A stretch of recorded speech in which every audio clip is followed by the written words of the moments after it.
Hello students, कैसे हो सभी। शुरू करते हैं आज की क्लास। एक्सरसाइज 9.2 हम लास्ट क्लास में पूरी कर चुके थे।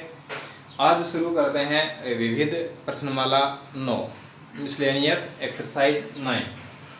पहला क्वेश्चन है, एक बिंदु दिया हुआ है 3, 4 और उसके हमें एक्स एक्सिस से दूरी पूछी गई है। ठीक है। क्वेश्चन नंबर 2 है, उसमें एक पॉइंट दिया हुआ है और उसकी एक्स एक्स से दूरी पूछी गई है। तो मैंने आपको बताया था कि किसी भी बिंदु की एक्स एक्स से दूरी और वाई एक्स से दूरी क्या होती है, ऑपोजिट कोऑर्डिनेट लेते हैं। एक्स एक्स से दूरी तो कौन बताता है, वाई निर्देशांक, वाई कोऑर्डिनेट। और वाई एक्स से जो दूरी है उसको कौन बताता है, एक्स निर्देशांक, एक्स कोऑर्डिनेट। तो यहाँ हमें बताना है वाई एक्स से दूरी। तो वाई एक्स से दूरी एक्स निर्देशांक कितना है, 3 है। तो क्या हो गई, 3 हो गई। 3 कहें या 3 इकाई कहें। ठीक है। अब है बिंदु 5 -2, एक्स एक्स से दूरी वाई निर्देशांक, वाई निर्देशांक क्या है, -2। दूरी कभी ऋणात्मक नहीं होती। ठीक है, दूरी हमेशा कैसी होती है, धनात्मक होती है। इसलिए यहाँ जो एक्स एक्स से दूरी होगी वो क्या हो जाएगी, 2 इकाई हो जाएगी। ये था अपना question number 2। Question number 3। Question number 3 है, 2 बिंदु दिए हुए हैं और दोनों बिंदुओं के बीच की दूरी बतानी है। तो ये हमारा बेसिक सा क्वेश्चन है जिसको हम अच्छे से कर चुके हैं। लगा देंगे दूरी सूत्र क्या है, √x2 - x1 का वर्ग प्लस y2 - y1 का वर्ग। तो हमें दोनों बिंदुओं के बीच की दूरी ज्ञात हो जाएगी। क्वेश्चन नंबर 4 है, इसमें हमें 3 बिंदु दिए हुए हैं और बताना है कि इन 3 बिंदुओं से बनने वाला त्रिभुज कैसा होगा। माना दिए गए बिंदु ए बी सी कह दें। तो बिंदु ए तो है -2 1, बिंदु बी है 2 -2 और सी है 5 2। अब इन तीनों को मिलाएंगे तो जो त्रिभुज बनेगा वो कैसा होगा। सेम क्वेश्चन हम कर चुके हैं, है ना, 9.1 में। अब देखो 3 बिंदु हैं तो इन तीनों के बीच 3 दूरियां होंगी, यानी हम त्रिभुज की तीनों भुजाओं की लंबाई ज्ञात कर लेंगे। अब उसके बाद देखेंगे कि यदि तीनों अलग अलग हैं तो विषम बाहु त्रिभुज, कोई 2 बराबर हैं तो समद्वि बाहु, तीनों बराबर हैं तो समबाहु, और 2 के वर्गों का योग तीसरी के वर्ग के बराबर है तो समकोण त्रिभुज। तो देखिए एफ बी √, इन दोनों के बीच की दूरी ज्ञात करनी है। 2 में से घटाएंगे -2 तो minus minus plus square plus -2 में से घटाएंगे -1, -2 में से घटाएंगे 1 का वर्ग। अब इसको हम सरल करें, √2 + 2 4 हो जाएगा और 4 का वर्ग क्या हो जाएगा, 16। माइनस के 2 माइनस का 1 माइनस का 3 और -3 का वर्ग करेंगे तो 9। 16 में 9 जोड़ देंगे 25 और 25 का वर्गमूल क्या होता है, 5। अब हम ज्ञात करेंगे BC, √, इन दोनों के बीच की दूरी 5 में से घटाएंगे 2 का वर्ग प्लस 2 में से घटाएंगे -2, तो माइनस माइनस क्या हो जाएगा, प्लस। 5 में से 2 गया, 3 बचेगा, 3 का वर्ग 9, प्लस 2 में 2 जोड़ देंगे 4, 4 का वर्ग 16, 16 और 9 25, 25 का वर्गमूल 5। अब ज्ञात करेंगे AC, A और C के बीच की दूरी, इन दोनों के बीच की दूरी। तो 5 में से घटाएंगे, क्या घटाएंगे, माइनस का 2, तो माइनस माइनस क्या हो जाएगा, प्लस का वर्ग, प्लस 2 में से घटाएंगे 1 का वर्ग, अंडर रूट 5 प्लस 2 7, और 7 का वर्ग करेंगे तो 49, प्लस 2 में से 1 घटाएंगे 1, 1 का वर्ग 1, 49 में 1 जोड़ दिया 50, ये हो गया अंडर रूट 50। 50 को हम कह सकते हैं 25 गुणा 2, 25 का वर्गमूल 5 और 2 का वर्गमूल अंडर रूट 2। तो इस प्रकार से हमने क्या कर लिया, त्रिभुज की तीनों भुजाओं की लंबाई ज्ञात कर ली। अब देख लो इनमें क्या हो रहा है, ये 2 तो बराबर हैं लेकिन तीसरी है वो अलग है। तो AB है वो क्या है, BC के बराबर है, यानी इसमें 2 भुजाएं बराबर हो गई, और जब 2 भुजाएं बराबर होती हैं तो त्रिभुज कैसा होता है, समद्विबाहु। तो लिख देंगे कि अतः त्रिभुज ABC कैसा है, समद्विबाहु त्रिभुज है।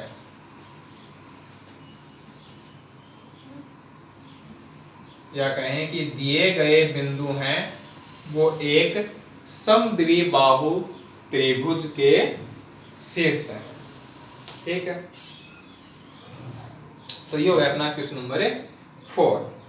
अब बात करते हैं क्वेश्चन नंबर 5 की। क्वेश्चन नंबर 5 है, उसमें 4 बिंदु दिए हुए हैं और कह दिया कि इन चारों बिंदुओं को मिलाने पर निर्मित चतुर्भुज कैसा होगा। देखो सीधी सी बात है, 4 बिंदु हैं, 4 बिंदुओं को मिलाएंगे तो क्या बनेगा, चतुर्भुज बनेगा। ठीक है,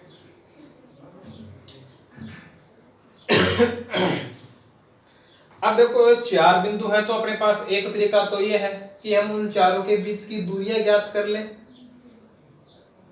ठीक है, अब चारों दूरियां ज्ञात कर लेंगे, कोई आमने सामने की दूरियां बराबर आ जाए, आमने सामने की लंबाई बराबर आ जाए तो आयत, चारों बराबर तो वर्ग।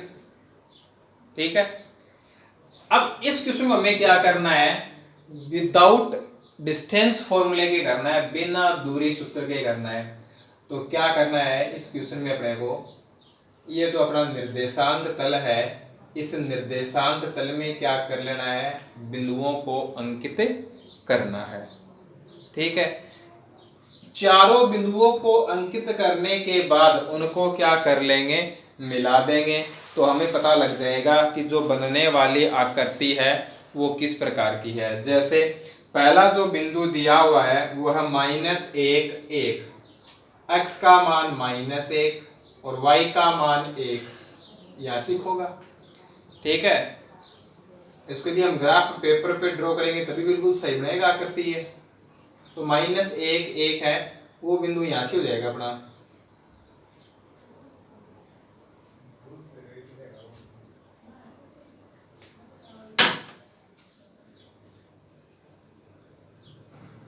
इसके बाद जो दूसरा बिंदु है वो है 0 -3, x का मान 0 और y का मान -3, यासिक हो जाएगा। इसके बाद जो तीसरा बिंदु है वो है 5 2, x का मान 5 और y का मान 2, यासिक हो जाएगा। चौथा बिंदु है 4 6, x का मान 4 और y का मान 6। इस प्रकार से हम चारों बिंदुओं को अंकित कर लेंगे। अब इन चारों को मिलाएंगे तो हमें कुछ इस प्रकार की आकृति प्राप्त होगी। अपने को ऑप्शन दिए हुए हैं वर्ग, आयत, समचतुर्भुज, समांतर चतुर्भुज। अब वर्ग और समचतुर्भुज तो नहीं दिख रहा है, आयत और समांतर चतुर्भुज है।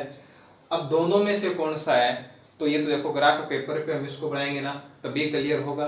तो ये हो जाएगा समांतर चतुर्भुज, ठीक है। या फिर डिस्टेंस फॉर्मूला है जो दूरी सूत्र है उसको यूज कर लो, कोई दिक्कत नहीं है।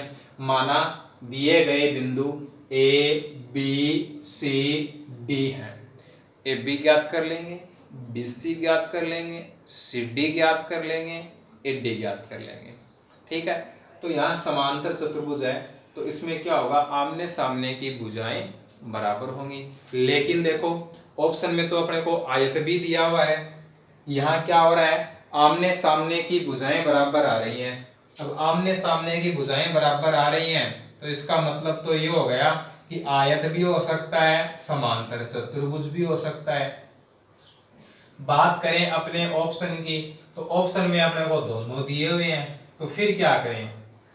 अब आयत और समांतर चतुर्भुज में से कौन सा है इसका निर्धारण करने के लिए हम ज्ञात करेंगे विकर्ण, यानी एसी और बीडी। विकर्णों की लंबाई बराबर होती है तो वो आयत होता है, और विकर्णों की लंबाई बराबर नहीं है तो वो समांतर चतुर्भुज होगा। तो हम इसमें विकर्णों की लंबाई ज्ञात करेंगे, एसी बीडी का मान ज्ञात करेंगे तो वो बराबर नहीं आएगा, ठीक है। तो अपने पास दो तरीके हो गए, या तो हम ग्राफ की सहायता से कर लें या दूरी सूत्र की सहायता से कर लें, तो ये ठीक रहेगा, ठीक है ना। इसको हम ऐसे ही कर लेंगे आगे। अब देखिए क्वेश्चन नंबर 6, 3 बिंदु दिए हुए हैं, ठीक है, और पूछा गया है कि इन तीनों बिंदुओं से समान दूरी पर स्थित बिंदु क्या है। एक बिंदु है 0 0 यानी मूल बिंदु, तो इसको तो हमने कह दिया O। दूसरा बिंदु है 2 0, उसको हमने कह दिया A। और तीसरा बिंदु है 0 2, उसको हमने कह दिया B। तो ये 3 बिंदु दिए हुए हैं। अब हमें एक ऐसा बिंदु ज्ञात करना है जो इन तीनों से समान दूरी पर है। तो बिंदु को मान लेंगे एक बार के लिए, क्या मानेंगे, एक्स वाई, उसको हमने क्या कह दिया, P। तो माना इन तीनों बिंदुओं से समान दूरी पर बिंदु P x y है। तो अब हमें दिया हुआ है कि OP, AP और BP ये तीनों मान कैसे हैं, बराबर हैं, ये हमें बताया हुआ है।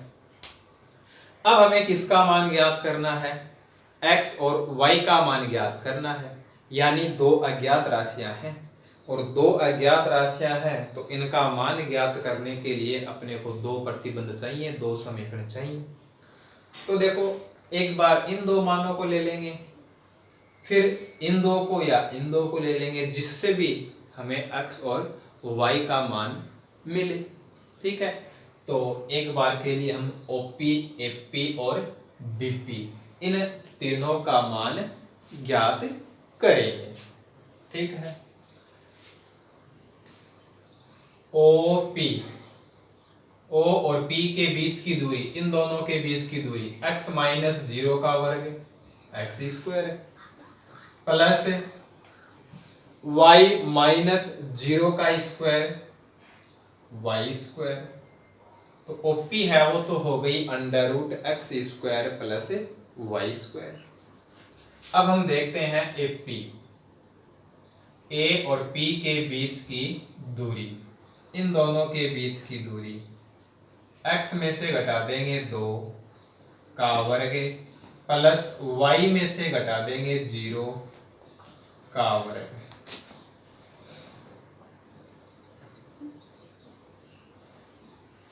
अब देखो x में से 2 घटा सकते हैं क्या, नहीं घटेगा ना, तो a माइनस बी का वर्ग, तो ये बन जाएगा x square minus 4x plus 4 plus y square.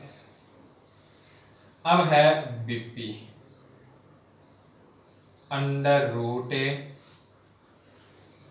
x में से क्या घटा देंगे, 0 का वर्ग, प्लस y में से क्या घटा देंगे, 2 का वर्ग।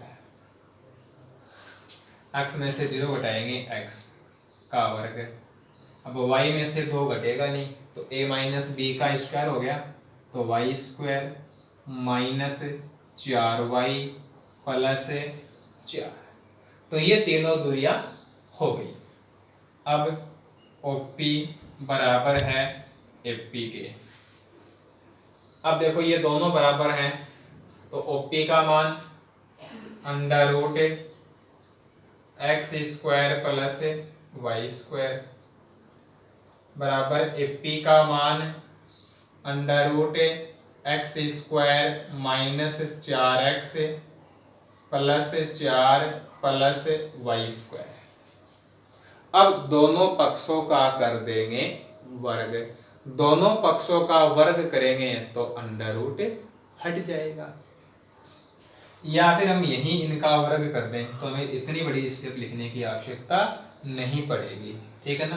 तो यहाँ कह देंगे OP बराबर AP है, तो इनका वर्ग भी क्या होगा, बराबर होगा। तो OP स्क्वायर है वो किसके बराबर हो जाएगा, AP स्क्वायर के बराबर हो जाएगा। जब यहाँ हमने शुरुआत में स्क्वायर कर लिया, तो अब यहाँ क्या नहीं लगाना है, वर्गमूल का चिन्ह नहीं लगाना है, ठीक है। कैसे भी लिख सकते हैं। अब इसको सरल करें तो देखो एक्स स्क्वायर से तो एक्स स्क्वायर कट जाएगा, वाई स्क्वायर से वाई स्क्वायर कट जाएगा, तो दोनों टर्म कट गई, तो यहाँ तो क्या बचेगा, 0 बचेगा, इक्वल माइनस 4x प्लस 4। ये 4x इधर आ जाएगा, प्लस का हो जाएगा, तो 4x बराबर 4। 4 का भाग लगा दो, 4 का भाग लगाएंगे तो x का मान क्या आ गया, 1 आ गया। तो हमें x का मान तो मिल गया। अब y का, अब हमने लिया था OP बराबर AP। अब AP और BP को ले लो, चाहे OP और BP को ले लो, एक ही बात है, कोई दिक्कत नहीं है, ठीक है। तो चलिए AP बराबर BP, तो दोनों का वर्ग भी कैसा होगा, बराबर। तो AP स्क्वायर बराबर है BP स्क्वायर। तो AP का मान ये रहा। अब देखो स्क्वायर कर दिया तो अंडर रूट नहीं लगाना है, x square minus 4x plus 4 plus y square बराबर BP स्क्वायर, ये मान x square plus y square minus 4y plus 4। अब देखिए एक्स स्क्वायर से एक्स स्क्वायर कट जाएगा, वाई स्क्वायर से वाई स्क्वायर कट जाएगा, 4 से 4 कट जाएगा, minus 4x equal to minus 4y, minus 4 से माइनस 4 कट जाएगा, तो x बराबर y आएगा। अब x का मान अपने पास है, तो यहाँ x का मान रख दो, x का मान रख देंगे तो y का मान क्या आ जाएगा, 1 आ जाएगा। तो x का मान भी 1 आया और y का मान भी 1 आया, तो लिख देंगे अतः अभीष्ट बिंदु क्या है, एक्स वाई यानी 1 1 है। तो ये था अपना क्वेश्चन नंबर 6। अब देखिए क्वेश्चन नंबर 7, दो बिंदु दे दिए 5 0 0 4 और कह दिया कि बिंदु P है वो इन दोनों को मिलाने वाले रेखाखंड को 2:3 में विभाजित करता है, तो P के निर्देशांक ज्ञात कीजिए। तो बिल्कुल आसान सा क्वेश्चन है, 9.2 में हमने इसको किया है। लगा देंगे अपना फॉर्मूला, x निर्देशांक तो क्या हो जाएगा, x equal to m x2 plus n x1 बटे m प्लस n, और y बराबर क्या हो जाएगा, m y2 plus n y1 बटे m प्लस n। ठीक है, तो आज की जो अपनी क्लास है उसको हम यहीं समाप्त करते हैं। आगे के क्वेश्चन है वो हम अगली क्लास में कंटिन्यू करेंगे। ठीक है, वीडियो को लाइक कीजिएगा। Thanks for watching.